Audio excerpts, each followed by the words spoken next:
Hey everyone, today I've got a story that mixes politics, hope, and a mother's compassion, all wrapped up in a handwritten letter.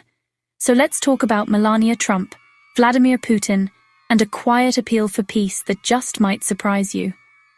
Last week, while headlines buzzed about the big summit in Anchorage, Alaska, where President Donald Trump and Russian President Vladimir Putin met face-to-face for the first time in years, there was a little-known, deeply personal moment that happened behind the scenes.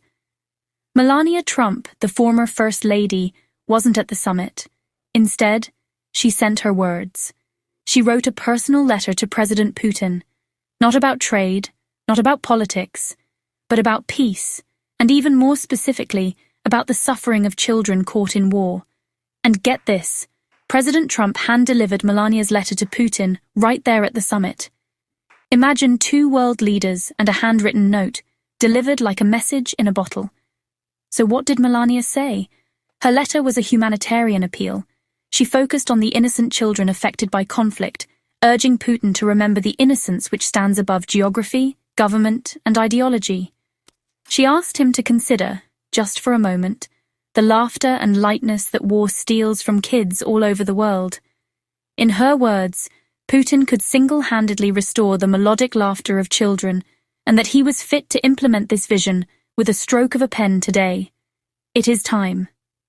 Now here's the thing. The letter never mentioned Ukraine specifically. It didn't bring up the heart-wrenching issue of Ukrainian children who were forcibly taken, something the International Criminal Court has called Putin out on. But everyone knows that's the silent context, right? Still, the message landed. Ukrainian President Zelensky and the Bring Kids Back UA initiative actually thanked Melania for her sincere attention and efforts about those children. Even if her letter was general, the hope was clear.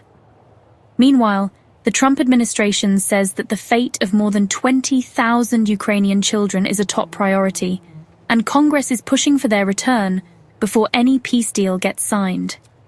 Back at the summit, Putin reportedly read Melania's letter right away, in front of both delegations.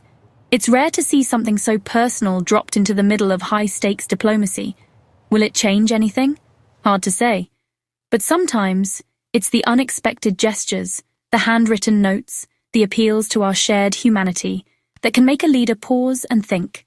So what do you think? Can a letter make a difference in a world full of headlines and hard decisions? Drop your thoughts below, and don't forget to subscribe for more stories that dig a little deeper. Thanks for watching.